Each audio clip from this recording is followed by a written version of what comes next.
Hello everyone. आज हम पढ़ेंगे BA first semester first year drawing and painting unit 5 Gandhara and Mathura sculptures. So let's start the video. Gandhar Art School. Gandhar Art School is one of the three most popular art schools which was originated in 1st century CE. It originates from Gandhar, now in Pakistan. Gandhar School of Art was predominantly Buddhist. The Buddhist region flourished under the patronage of King Kushan, and several images of Buddha and Bodhisattvas were produced during their reign. The Buddha is symbol form gotten human form in Mathura and Gandhar school of art. The sculptural tradition in Gandhar was the confluence of Bactria, Parthia and the local Gandhar tradition. Gandhara कला विद्यालय। गांधार कला शैली पहली शताब्दी ईसा पूर्व में उत्पन्न 3 सबसे लोकप्रिय कला शैलियों में से एक है। इसकी उत्पत्ति गांधार, जो कि अब पाकिस्तान में है, हुई थी। गांधार कला शैली मुख्यतः बौद्ध धर्म पर आधारित है। बौद्ध धर्म कुषाण सम्राटों के संरक्षण में फला फूला। उसके शासन में बौद्ध और बोधिसत्वों की प्रतिमाएं भी निर्मित हुईं। गांधार और मथुरा शैली में बुद्ध को मानव रूप में प्रस्तुत किया जाने लगा था। गांधार की मूर्तियां परंपरागत बैक्टेरिया, पार्थिया और स्थानीय गांधार परंपरा के संगम को दर्शाती हैं। About Gandhar School of Art. The Gandhar School of Art originated in the Takshila Valley in the northwest region of India from the 2nd century BC to the 1st century AD. Major centers: Takshila, Peshawar, Begram and Bayan. Influence: the origin of Gandhar art was resulted the interaction between Greek, Roman and Indian style. Golden Age. The Gandhar art style flourished much during the Kushan dynasty, during the Kushan emperors, or mainly the Kanishk emperor. Buddha description. The first description related to Buddhism dates to the early 1st century AD in the Gandhar School of Art. Gandhara कला विद्यालय के बारे में। गांधार कला शैली का उद्गम भारत के उत्तर पश्चिमी क्षेत्र में तक्षशिला घाटी में 2री शताब्दी ईसा पूर्व से लेकर 1ली शताब्दी ईस्वी तक हुआ। मुख्य केंद्र तक्षशिला, पेशावर, बेगरम और बमायान इसके प्रमुख केंद्र थे। प्रभाव: गांधार कला की उत्पत्ति यूनानी, रोमन और भारतीय शैली के बीच अतिक्रिया से हुई, यानी उनके संगम से। स्वर्ण युग। गांधार कला शैली कुषाण वंश के दौरान विशेष रूप से सम्राट कनिष्क के शासनकाल में फली फूली। बौद्ध चित्र। बौद्ध धर्म से संबंधित पहला चित्र गांधार कला शैली में 1ली शताब्दी ईसा पूर्व के प्रारंभ में मिला था। This style of art was associated with Mahayana Buddhism, and hence the main theme was Buddha and Bodhisattvas. Giant Buddha sculptures. By the late 15th century AD, the patronage of Buddhist monuments in Gandhar had begun to decline.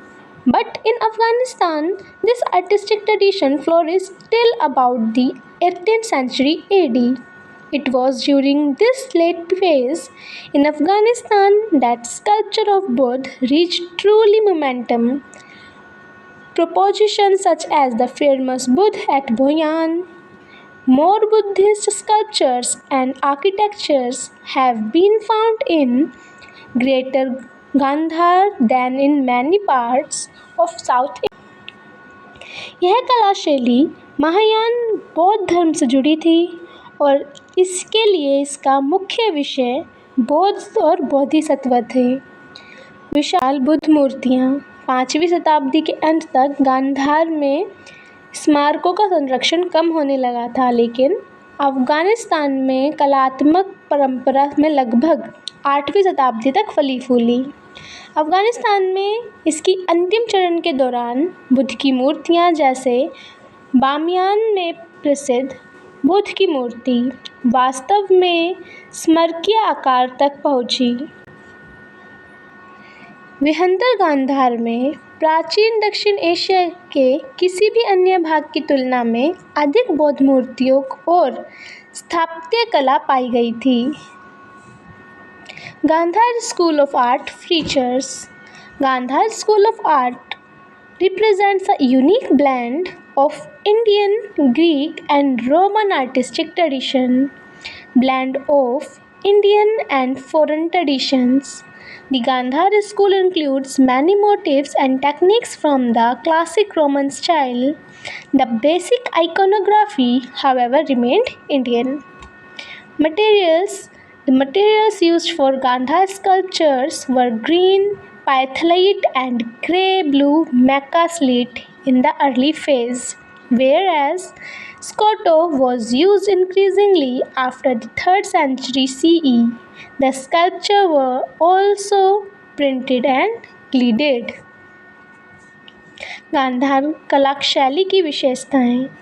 Gandhara कला शैली भारतीय, यूनानी और Roman कलात्मक परंपराओं का एक अनूठा मिश्रण रही है। भारतीय और विदेशी परंपरा का मिश्रण। गांधार शैली में शास्त्रीय रोमन शैली के कई रूपांकन और तकनीकें शामिल थीं, हालांकि मूल प्रतिमा विज्ञान भारतीय ही रहा। सामग्री। प्रारंभिक चरण में गांधार मूर्तिकला के लिए प्रस्तुत सामग्री हरे, लाइट और धूसर नीले अभ्रक सिटक थे, जबकि 3वीं शताब्दी ईस्वी के बाद प्लास्टर का प्रयोग अधिक होने लगा। मूर्तियों पर चित्रकारी और स्वर्ण आवरण भी किया जाता था।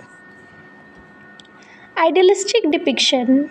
The Buddha was represented with a youthful and attractive Apollo-like face. Dresses, garments resembled those seen on Roman imperial statues.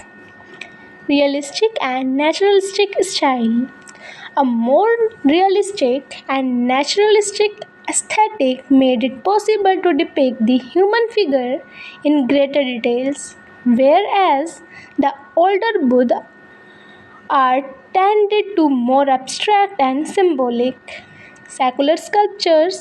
The Gandhar school was mainly tied to Buddhism, but it also featured some secular sculptures representing royal and aristocratic people as well as common settings also.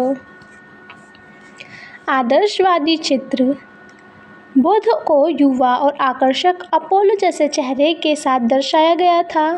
उनके परिधान Roman शाही मूर्तियों से मिलते जुलते थे। यथार्थवादी और प्राकृतिक शैली।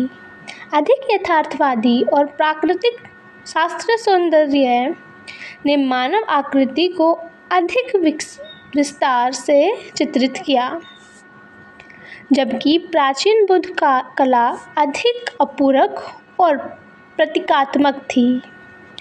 धर्मनिरपेक्ष मूर्तियाँ। गांधार शैली मुख्यतः बौद्ध धर्म से जुड़ी थी, लेकिन इसमें कुछ धर्मनिरपेक्ष मूर्तियाँ भी थीं जो शाही और कुलीन लोगों के साथ साथ अन्य परिवेश को भी दर्शाती थीं। General features of sculptures. The Buddha is shown with wavy hair and long nose and a slim oval face. The drape of his garments was bold, recalling the tones of Hellenistic sculptures. The divine figure was sometimes shown with humanistic details such as jewelry and mustaches. Greek Parthenon figures also appears alongside statues of Buddha. The sculptures were adorned with flowers, fruit trees, and ropes of leaves. So the landscape and flora of distinct lands blended with Indian art. I hope आपको समझ आ रहा होगा। मूर्तियों की सामान्य विशेषताएं। बुद्ध को लहराते बालों, लंबी नाक और पतले अंडाकार चेहरे के साथ दिखाया गया था। उनके वस्त्र का आवरण हेलेनिस्टिक मूर्तियों के टोगा की याद दिलाता है। इस दिव्य आकृति को कभी कभी भूषणों और मूछों जैसे मानवीय विवरणों के साथ भी दिखाया जाता था। बुद्ध की मूर्तियों के साथ यूनानी देवगण की आकृतियाँ भी दिखती थीं। मूर्तियों को फूलों, फलों के पेड़ों और पत्तों की रस्सियों से सजाया गया था। इस प्रकार दूर-दराज के भूदृश्य और वनस्पतियाँ भारतीय कला के साथ घुल मिल गईं। Non-Greek features. Many of the images represents Buddha as seated in the typically Indian yogic positions, a feature completely unknown to the Hellenistic tradition of art. Mudras of Buddha. Mostly 4 types of mudras are shown in his art. This includes Abhay Mudra, Dhyan Mudra, Dharmchakra Mudra and Bhumisparsh Mudra. गैर यूनानी विशेषताएं। कई चित्रों में बुद्ध को विशिष्ट भारतीय योग मुद्रा में बिठाया गया है, जो कि हेलेनिक काल और कला में नहीं था। बुद्ध की मुद्राएं इस कला में मुख्यतः 4 प्रकार की मुद्राएं दर्शाई जाती हैं, जिसमें अभय मुद्रा, ध्यान मुद्रा, धर्मचक्र मुद्रा और भूमिस्पर्श मुद्रा शामिल हैं। इस वीडियो में हम केवल गांधार स्कूल के बारे में पढ़ेंगे। मथुरा स्कूल के बारे में हम नेक्स्ट वीडियो में पढ़ेंगे। Thank you for watching till and. I hope कि आपको सब समझ आया हो। अगर ना समझ आया हो तो कमेंट करना और चैनल को सब्सक्राइब अवश्य करना। धन्यवाद।